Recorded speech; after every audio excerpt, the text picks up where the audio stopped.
Il video di oggi è molto importante perché ti insegnerò 10 espressioni tipiche dell'italiano autentico, l'italiano vero, quello che parliamo nella vita di tutti i giorni. Se conosci queste espressioni, il tuo italiano è davvero eccellente. Ma se non le conosci o ne conosci solo alcune, non ti preoccupare, è un'ottima occasione per impararle, per integrarle nelle tue conversazioni e parlare finalmente italiano in modo più naturale e autentico. Faremo un esercizio pratico insieme. Ti chiederò di completare delle frasi con queste espressioni così speciali. Prima di iniziare ti informo che per questa lezione non ho preparato soltanto un documento PDF per te, ma anche degli esercizi interattivi. Esatto, perché attraverso il link che trovi nella descrizione qui sotto potrai ricevere il documento PDF con le espressioni che vedremo oggi, il loro significato e il loro uso in diversi contesti, ma riceverai anche degli esercizi interattivi che ti permetteranno di memorizzare al meglio quello che imparerai oggi. Clicca sul link che trovi qui sotto, inserisci il tuo nome e il tuo indirizzo email e riceverai tutto e gratuitamente in pochi minuti nella tua casella di posta. Cominciamo il nostro esercizio pratico. Tutte le frasi che vedremo oggi sono inserite in un contesto comune. Il filo conduttore che lega queste frasi è il mio ultimo viaggio a Londra. Cominciamo. Completa questa frase. Era tardi e il mio aereo sarebbe partito dopo circa 3 ore. Mi sono vestito, ho preso la valigia e sono uscito di casa in fretta. Qual è l'espressione necessaria qui? In fretta? Hai 7 secondi per pensarci.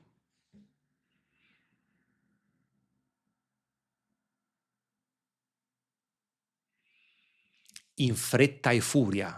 Sono uscito di casa in fretta e furia.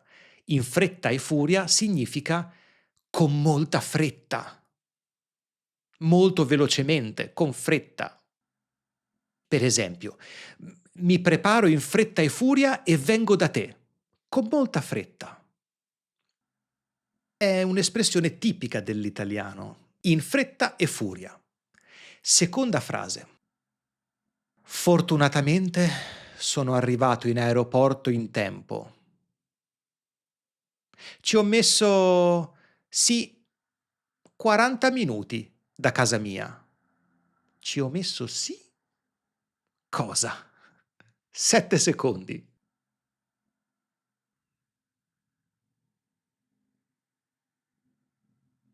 Ci ho messo sì e no 40 minuti da casa mia. Hai intuito il significato di sì e no? Significa circa, più o meno, a malapena. E sì e no generalmente precede una quantità di qualsiasi cosa e indica quindi una quantità approssimativa. Al compleanno di Marica c'erano sì e no 20 persone, circa, più o meno 20 persone. Vediamo la prossima. Sono arrivato a Londra alle 3 del pomeriggio o di lì e non vedevo l'ora di passeggiare lungo il Tamigi. Sono arrivato a Londra alle 3 del pomeriggio o di lì.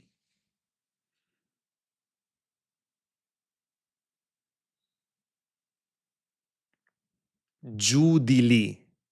Anche giù di lì significa circa, più o meno, e si trova dopo l'indicazione della quantità o dell'orario, con la congiunzione o giù di lì. Prima abbiamo visto la frase al compleanno di Marica c'erano sì e no 20 persone.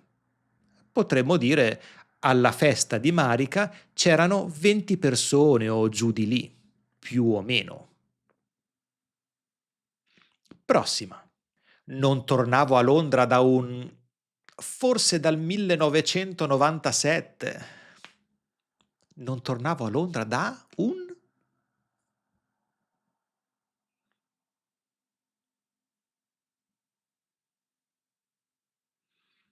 un pezzo o da un bel po'. Un pezzo o un bel po' sono locuzioni usate con il significato di molto tempo. Da molto tempo o da un pezzo o da un bel po'. Non tornavo a Londra da un bel po'. Non vediamo Laura da un pezzo. Che fine ha fatto? Prossima. Sono arrivato in albergo. Ho depositato il mio bagaglio e sono corso verso il fiume. C'era un gran di persone che passeggiavano o correvano. C'era un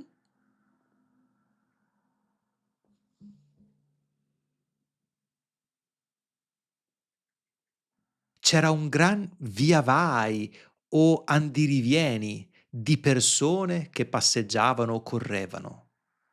Un via vai o un andirivieni indicano un movimento animato, un passaggio continuo di cose o di persone. Sotto la finestra del mio albergo c'era un via vai di macchine e motorini. Mamma mia, che confusione! Un via vai, un andirivieni. Prossima frase. Pare gli inglesi sono persone molto sportive. Come completeresti questa frase?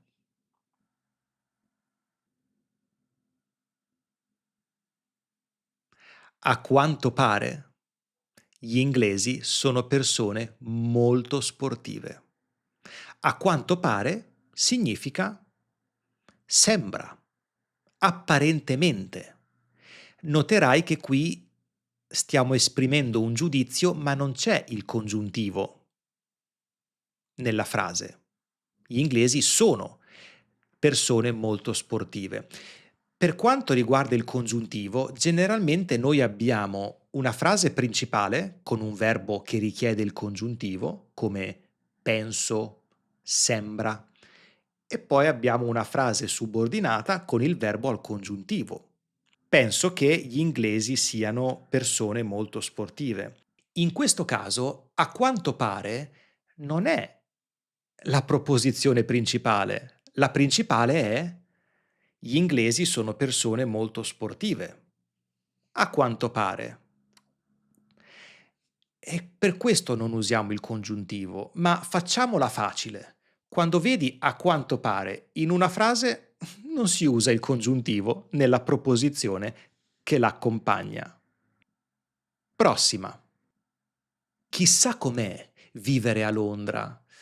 Beh, forse piove un po' troppo, ma a lungo mi ci abituerei. Mi abituerei a vivere a Londra. Ma qual è l'espressione che voglio qui? A lungo?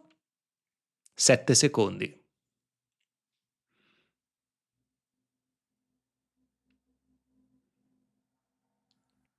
A lungo andare mi ci abituerei. A lungo andare significa con il passare del tempo. Con il tempo. Era difficile condividere la casa con Mattia durante l'università, ma a lungo andare ha cominciato a starmi simpatico. Sì, dai, ha cominciato a piacermi. Sì. Prossima. In realtà quel giorno faceva più caldo a Londra che a Ferrara. Ah, il clima sta cambiando, come si dire. Ah, come si?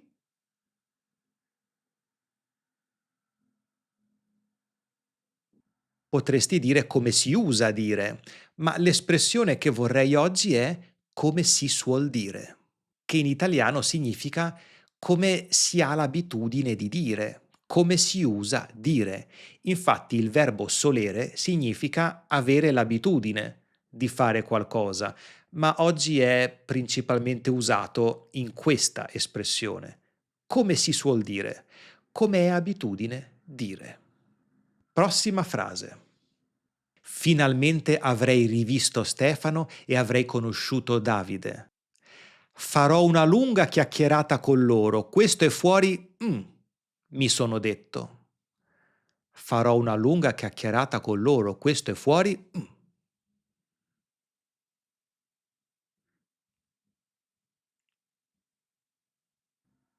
questo è fuori discussione. È fuori discussione significa è sicuro, è certo. Farò una lunga chiacchierata con loro.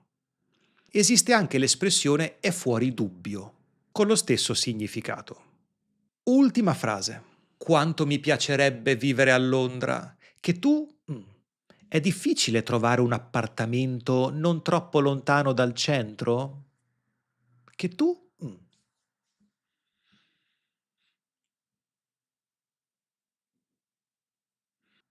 Che tu sappia. È difficile trovare un appartamento non troppo lontano dal centro? Magari un appartamento non troppo caro? Impossibile, immagino, ma che tu sappia significa per le informazioni che hai. È possibile trovare un appartamento non lontano dal centro di Londra? Questa espressione ha proprio il significato di per le informazioni che hai. Ovviamente il soggetto può cambiare. Che voi sappiate. È possibile trovare un appartamento a Londra? È facile trovare un appartamento a Londra?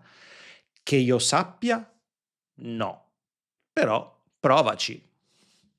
Bene, queste erano le 10 espressioni che volevo presentarti oggi. Quante ne hai indovinate? Fammelo sapere nella sezione dei commenti qui sotto e ti ricordo che attraverso il link che trovi nella descrizione di questo video potrai ricevere il documento PDF con tutte queste espressioni spiegate e anche degli esercizi interattivi per comprenderle meglio e memorizzarle una volta per tutte.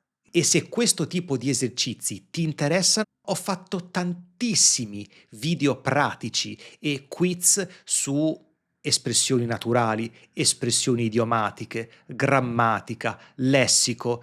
Ho di tutto e di più su questo canale e li trovi proprio qui. Grazie mille per la tua compagnia e ci vediamo al prossimo video. Ciao!